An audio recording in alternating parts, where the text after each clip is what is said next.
બ્રહ્મા આ સૃષ્ટિના નિર્માતા છે, પણ સૃષ્ટિના પાલનહાર કોણ છે? ભગવાન વિષ્ણુ. આ ભૌતિક જગતના સર્જન માટે ભગવાન વિષ્ણુ જુદા જુદા રૂપો ધારણ કરે છે. આ ભૌતિક જગત ભગવાનની શક્તિઓમાંની એક અસ્થાયી પ્રકટીકરણ છે. ભૌતિક જગતના સર્વ કાર્યોમાં ભગવાનના વિષ્ણુના વિસ્તારો દ્વારા નિર્દેશિત થાય છે. આ પુરુષોને અવતાર કહેવાય છે.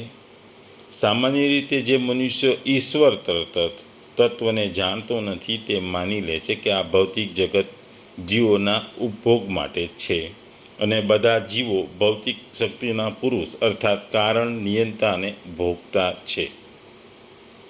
પણ ભગવદ્ ગીતા અનુસાર આ નાસ્તિક નિષ્કર્ષ સાચો નથી. ભાગવતામ પણ આનું સમર્થન કરે છે. ભૌતિક જગતને બનાવનાર ઘટક તત્વો એ ભગવાનની અલગ અલગ શક્તિઓ છે. એ પ્રકૃતિ વિશે આ શ્લોકમાં વાત કરવામાં આવી છે. ભગવદ્ ગીતા અધ્યાય 7 જ્ઞાન વિજ્ઞાન યોગ, શ્લોક 4. ભૂમિરાપો અનલો વાયુઓમ ખ મનોબુદ્ધિરેવ ચ અહંકારિત્યમ મે ભિન્ના પ્રકૃતિદર અષ્ટધા.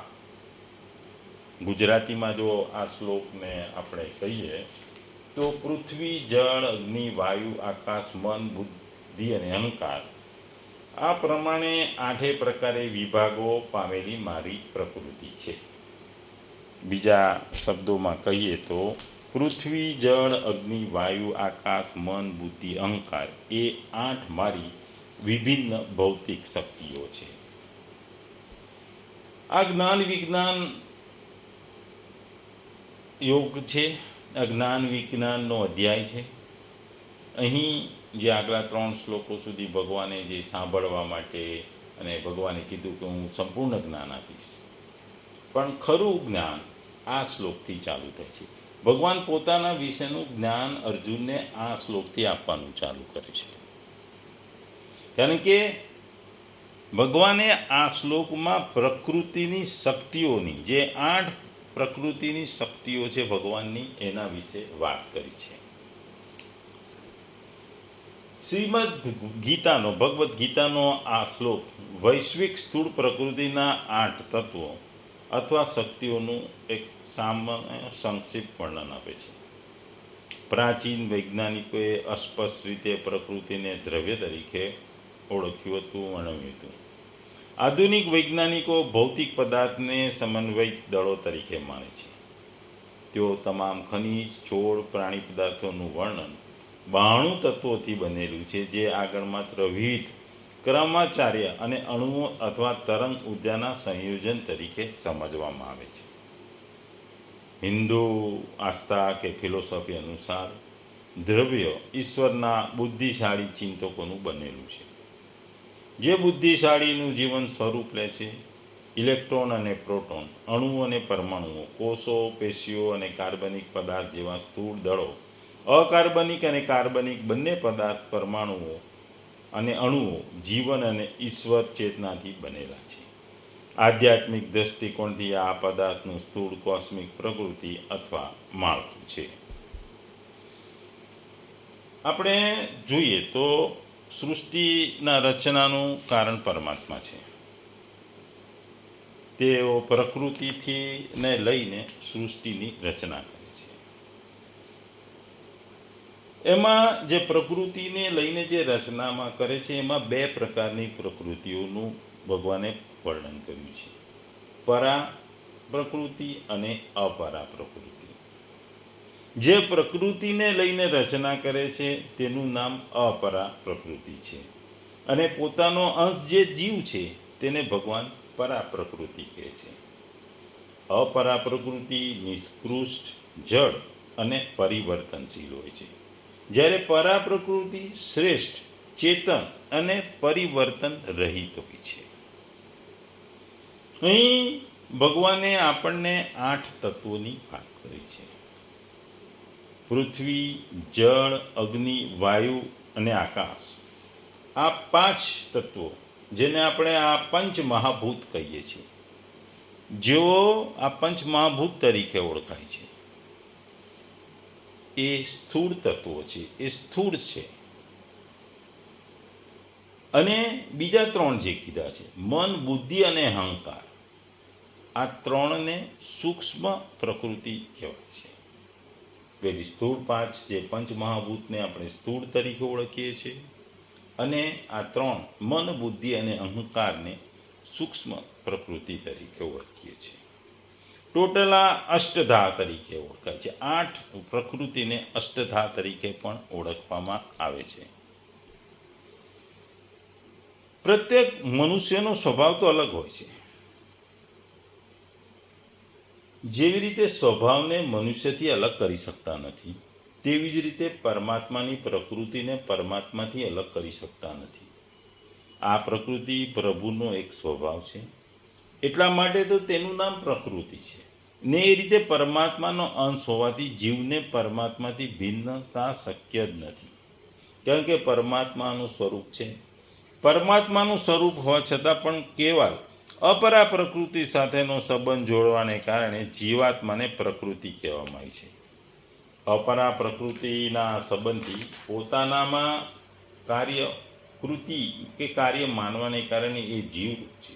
જો તે પોતાની કૃતિ ન માને તો એ પરમાત્મા સ્વરૂપ જ છે, પછી તેની જીવ અથવા પ્રકૃતિની સંજ્ઞા નથી રહેતી, અર્થાત એમને બંધાન રહેતું નથી. અહીં અપરા પ્રકૃતિની ભગવાને આ શ્લોકમાં વાત કરી છે. એમાં પૃથ્વી છે, જળ છે, તેજ, વાયુ, આકાશ, મન, બુદ્ધિ અને અહંકાર, એટલે કે અષ્ટધા 8 શબ્દો લેવામાં આવ્યા છે.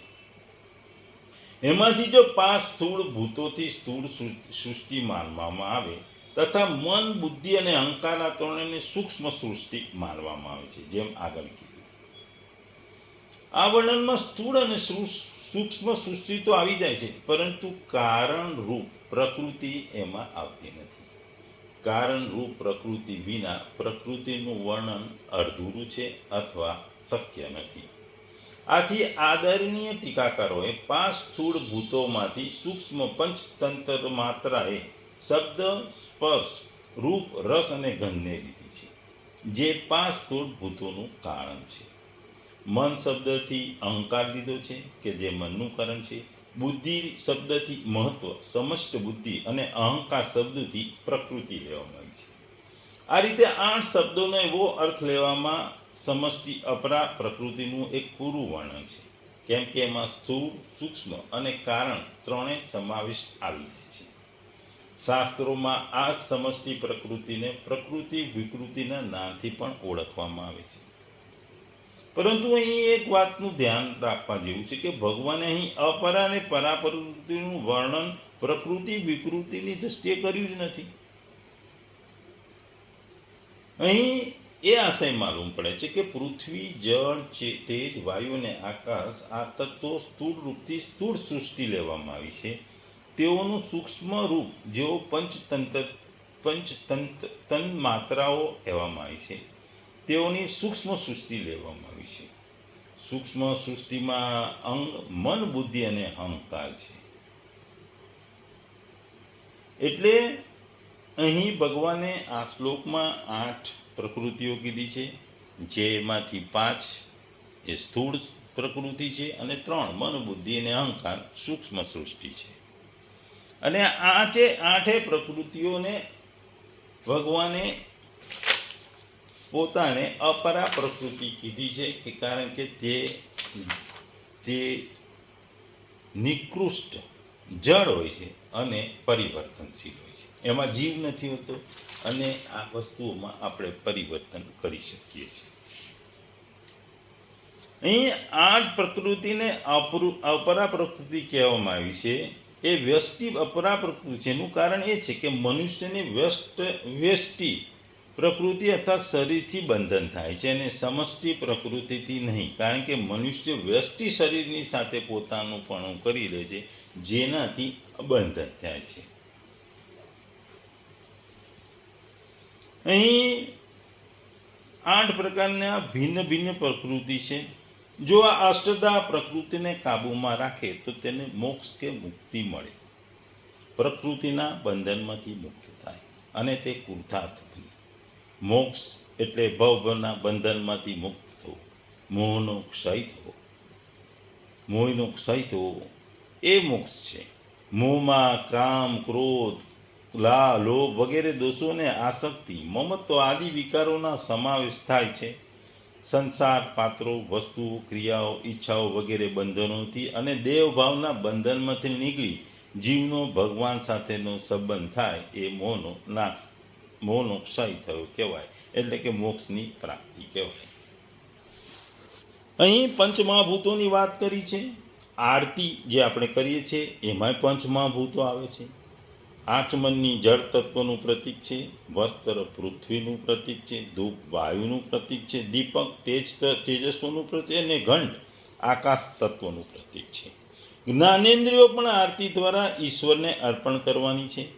દીપક આંખનું, ઘંટનાદ કાનનું, ધૂપ નાકનું, જળ જીભનું અને વસ્ત્ર ત્વચાનું પ્રતીક છે.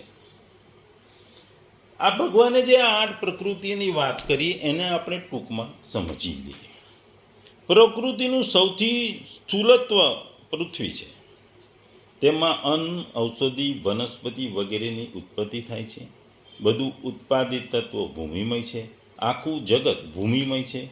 પૃથ્વી પાસેથી સહનશીલતા અને ક્ષમાશીલતાનો ગુણ લેવાનો છે. પૃથ્વીના એક ભાગને પર્વત કહેવામાં આવે છે અને આ પર્વતમાંથી અસંખ્ય નદીઓ નીકળે છે અને આ નદીઓની આસપાસ વૃક્ષો હોય છે અને વૃક્ષો કેવું પરોપકારનું કામ કરે છે એનો આપણે બોધ લેવાનો છે. બીજું જળ તત્વ પ્રકૃતિનું એક બીજું તત્વ છે. ભૂમિ કરતાં આ તત્વનો વિસ્તાર ઘણો છે. તે એક સૂક્ષ્મ છે. ભૂમિની ઉત્પાદકતા જળ થકી છે અને જળ છે તો અન્ન છે. જે અન્ન થાય છે, વનસ્પતિ થાય છે, એ બધો અન્નને કારણે અન્ન એ જળને કારણે થાય છે અને આ બધાના જીવન માટે જળની જરૂરિયાત છે. સૂર્ય તો પ્રકાશ કે ગરમી જ નથી આપતો. આપણા માટે તે અબજો ઘનફૂટ પાણી પણ ઉચકી રહ્યો છે. આવું મહાન કાર્ય કરનાર સૂર્યદેવ કહેવાય છે. એને એવું કહેવામાં આપણે કશું ખોટું નથી. ત્રીજી અગ્નિ, એ અગ્નિ જીવન છે. જ્યાં સુધી શરીરનું તાપમાન સામાન્ય છે ત્યાં સુધી જીવન છે. તાપમાન વધી જાય તો ચાવ ચડે અને ઘટી જાય તો આસક્તિ આવે છે. કોઈએ તાપમાનનો નિશ્ચિત પ્રોગ્રામ કર્યો છે, તે પ્રમાણે શરીર ચાલે છે. પૃથ્વી પરનું તાપમાન સૂર્યને આધીન છે. સૂર્યાસ્ત એકાદી કિલોમીટર દૂર ચાલ્યો જાય તો પણ જીવન ન રહે. તેથી નિશ્ચિત પોઈન્ટ એકાદી કિલોમીટર નજીક આવી જાય તો પણ જીવન રહે. અગ્નિ એક મહાન શક્તિ છે. તેનાથી યંત્રો ચાલે છે, વીજળી બને છે, વાહનો ચાલે છે, વિમાનો, મિસાઇલો ચાલે છે. બધું જ અગ્નિથી ચાલે છે. આર્યો સૂર્યપૂજક હતા, પછી અગ્નિપૂજક થયા. પશ્ચિમવાળાઓએ અગ્નિને તૃપ્ત કરવાનો પ્રયત્ન ન કર્યા પણ તેને વશમાં કરવાના પ્રયત્નો કરે છે. તેમણે બોઇલર બનાવ્યા, ઈંધણ નાખીને અગ્નિને ઉર્જા વેડફતી રોકી, વરાળ પેદા કરી, વરાળથી પૈડા ફેરવ્યા. ચોથું વસ્તુ છે વાયુ, જે અદૃશ્ય છે પણ અનુભવી છે. પ્રાણીઓ બધા વાયુથી જે છે. વાયુ વિના જીવન અશક્ય છે. વાયુ નક્કર ઘન નથી, પ્રવાહી નથી, સૂક્ષ્મ વહેતો છે. વહેવાથી તે આપોઆપ શુદ્ધ થતો રહે છે. વાયુ પોતે ઉર્જા છે. આપણે ઉર્જાને દેવ માનીએ છીએ અને પછી પૂજીએ છીએ. તે પ્રસન્ન થાય છે અને આપણે આપણું કામ કરે છે. જેના વડે સૃષ્ટિ ચાલે છે. વાયુની શક્તિ અનંત છે, અમાપ છે અને એને વિચારી શકાય નથી. કાર્યની દ્રષ્ટિએ પ્રાણના 5 નામ છે. પ્રાણ હૃદયમાં રહે છે, અપાન ગુદાસ્થાનમાં રહે છે, સમાન નાભીમાં રહે છે, વ્યાન આખા શરીરમાં રહે છે અને ઉદાન કંઠમાં રહે છે. આ સિવાય 5 ઉપપ્રાણ છે: નાગ, કુર્મ, કુકલ, દેવદત્ત અને ધનંજય. નાગથી ઓડકાર આવે છે, કુર્મથી આંખ મીચાય છે અને ખોલાય છે અને કુકલથી છીંક આવે છે, દેવદત્તથી બગાસ આવે છે અને ધનંજયથી ઉપવાયુ તમામ શરીરને પૃષ્ઠ કરે છે. 5મી વસ્તુ દૂરથી, જેનો અંત નથી, જે આપણે અનંત દેખાય છે, એ આકાશ છે. આકાશમાં કરોડો બ્રહ્માંડો દેખાય છે. એ નાના રાઈના દાણા જેવા હોય છે. એ ફરતા હોય છે પણ આપણે દેખી શકતા નથી, અનુભવી શકતા નથી. છતાં તેઓ રહે છે. આપણે એના વિશે જાણીએ છીએ, અનુભવતા નથી પણ એના વિશે જાણીએ છીએ. એટલે એ આકાશ એ અનંત છે, અનંત છે. છઠ્ઠું, મન એ મનુષ્યના બંધન અને મોક્ષનું કારણ છે. વિષય સાક્ષક મન બદ્ધ અને નિર્વિક્ષ મન મુક્ત માનવામાં આવે છે. જેણે મનને જીતી લીધું છે એણે જગતને જીતી લીધું છે. મનનો પૂર્ણ નિરોધ કરવામાં વિષયવિહીન મન જ સમર્થ હોય છે. માનવ જીવનમાં તમામ સમસ્યાઓ, દુઃખોનું મુખ્ય કારણ કે સુખનું મુખ્ય કારણ મન છે. કારણ કે તમામ ઇન્દ્રિયોમાં મન જ મુખ્ય છે. આમ તો કરવા માટે 5 કર્મેન્દ્રિયો, હાથ, પગ, મુખ, ગુદા અને ઉપસ્થિત તથા કોઈ પણ જાણકારી મેળવવા 5 જ્ઞાનેન્દ્રિયો છે. આ કાન, નાક, જીભ અને ત્વચા આપવામાં, પરંતુ કોઈ પણ કર્મેન્દ્રિય અને જ્ઞાનેન્દ્રિય મનના આદેશ વિના કામ કરી શકતી નથી. 7મું, બુદ્ધિ એટલે પક્ષ વિપક્ષનો વિચાર કર્યા વિના પછીનો નિર્ણય કરવાની ક્ષમતા. પાત્રભેદ બુદ્ધિ 6 પ્રકારે છે. કાચી બુદ્ધિ, જેને બાળ બુદ્ધિ કહેવાય છે. કાચી બુદ્ધિના 3 લક્ષણો છે. ટૂંકું દેખાય, જે પહેલું કહે તે માની લેવું અને કોઈ પણ સલાહ ઉતાવળ્યો નિર્ણય લેવો.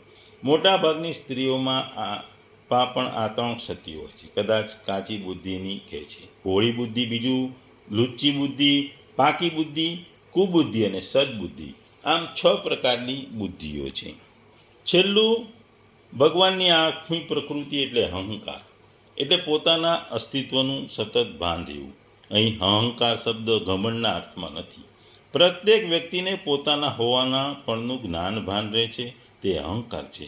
આ 8 પ્રકારની પ્રકૃતિઓમાંથી પૂરી બ્રહ્માંડ ઉત્પત્તિ થતી હોવાથી તેને પ્રકૃતિ કહી છે. જીવનનું મુક્તિ માર્ગનું મોટામાં મોટું વિઘ્ન એ અહંકાર છે, જે વિશાળ પ્રભુના દર્શન કરીને દૂર થાય છે. આપણા અહંકારનું કારણ જીવભાવ છે, જે પ્રભુ દર્શનથી દૂર થાય છે. જીવભાવ દૂર થતાં તમામ દુઃખ દૂર થઈ જાય છે. દુઃખ દૂર થાય છે. જેના અભિમાન છે, અહંકાર છે, તેને મહાન માનવ માનવામાં આવતા નથી. મહાન તે છે કે જેના દાસ ભાવના છે, વિનમ્રતા છે, જેના હૃદયમાં મીઠાશ છે અને શુદ્ધ વ્યવહાર કર્યો છે. ટૂંકમાં આ શ્લોકમાં ભગવાન આપણને 8 પ્રકૃતિના વિષયોની વાત કરે છે. જે અપરા પ્રકૃતિ છે, જે જડ પ્રકૃતિ છે, જે જડ છે. અને હવેના પછીના શ્લોકમાં ભગવાન ચેતન પ્રકૃતિની વાત કરે છે. અને જીવન એ આપણું આ પ્રકૃતિઓની વચ્ચે અટવાયેલું છે.